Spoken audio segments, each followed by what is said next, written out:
Welcome back. Today I'm doing a tie-dye project of 5 long-sleeved, large and extra large shirts. The shirts have been sitting here. They've been in soda ash for probably 30 minutes while I got my dye together. There's my dyes down there. And I'm going to try something I haven't tried before. I'm going to pull them all out one at a time. I'm going to tie each one, and then I'm going to dye each one. So it's going to be a process where it's like all 5 tied, and then I'll dye them all and leave them out. One of the big questions I had when I started tie-dyeing is, how do they get all those cool things in there? So one of the things you see a lot is a circle or sort of a spiral. And I have a set of tweezers here, hoping you can see this. And you just put your tweezers on your material to get that cool sort of a spiral. And you hook them on. And you just spin the tweezers around. And as you do that, it makes sort of the spiral look. If you don't have a set of tweezers, I've also done this using a set of ice tongs. And so you just take them, you pull your material in. These are a little easier because you can get them very tight. And this will make a different, you can sort of see how the spiral pattern's different. With this one, you can take it with your fingers afterwards. Sorry about that. And sort of pull it up. And so your little spirals will go like that. What's kind of fun to do is to take and do different spirals. You can also use your fingers. I do find it easier to start off with a tool and spin them around and get them kind of going like that. So that's one method you can use. See if I can record this while I do it. Another method you can use is called pleating. So what I'm doing is I'm taking that there in the corner and I'm pulling it up. I'm going to pull it back. So you sort of go forwards and backwards and forwards and backwards. If you're doing it right, what it does is it comes across and you'll see how those little pleats are there. And you can do that in different ways. I think on this shirt what I'm going to do is pleat the middle across up to here and then spiral above and below and see how it comes out. There's how it's starting out. You see the really nice pleating. See if you can, the really nice pleating there. What I'm going to do with the arms, because they're black and they're not going to dye, I'm going to probably scrunch these up in sort of a spiral, like a little scrunchie. Just around in circles there. And then rubber band them. Now what I'm going to take is the ends here and spiral in the middle and probably do a spiral up there. Also, I don't want to lose my nice pleating that I've got here. So I have these nice clips. You can get them at your local Dollar General or Dollar Tree.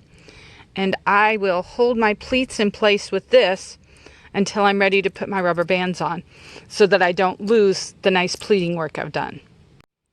And there is 1/2 of the spiral. I'm going to go ahead and band that up. So there you have it there. I've got it all tied up. And remember, where your rubber bands are is what helps make the patterns. So it's not just the way you roll it and pleat it.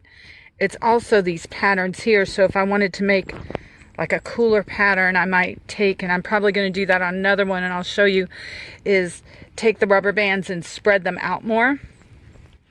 But with this one, I'm going to take it to finish it off so it's easier to put in my dye and do. I'm going to put it around like this, put a few more rubber bands on, and move on to the next one. Working on another long-sleeved white shirt. So this one will be different than the last one I did because the sleeves are white. And another technique that I've learned that I really enjoy doing, I think I'm going to do on this shirt, is to take everything and fold it in half and then start doing my patterning. So I'll show you what it looks like before I start the patterning. Here is the shirt folded in half. I've decided to pleat my sleeves. So I'll make those a really nice pleat.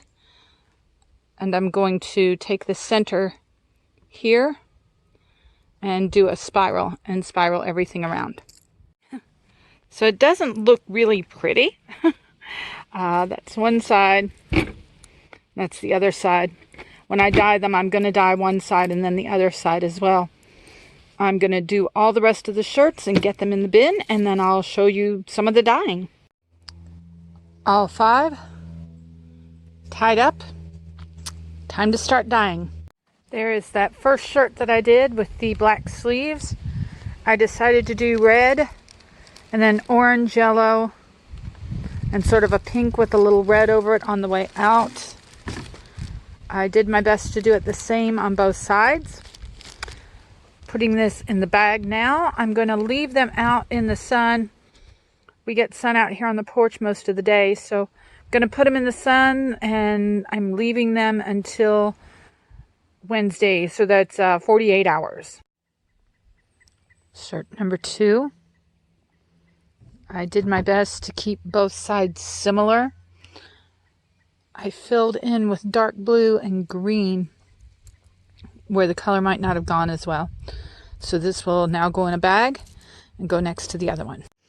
One of the things I wanted to mention, I've got a really nice bin with a rack inside it. And in between, because I do all my dyeing right here on the rack, if you do something like this, remember to have a crappy towel nearby. And after you do one dye, do this. Because if you don't wipe down your rack, as soon as you lay your white shirt on here, the colors from the previous dye come off the rack and end up on the shirt you're doing. And if you don't want to do the same colors, then you want to make sure that you move it around. Now I'm going to come over here. There's all my dyes. Kind of a rainbow color. As you can see, I've got a few spots that have gotten everywhere, but I'm not going to worry about it. Now I'm ready for number 3. One side, did a real simple red, orange, yellow, green, blue, purple, added a teal in. Other side, exactly the same pattern. 2 more to go. A nice teal, green, and purple. And I did dye both sides. The weather got kind of iffy and rained, so I ended up keeping the tie-dye in my bin for the last 48 hours. It's now 2 days later. The end of the process here is to take them out of there. Put them in your tub. Like so.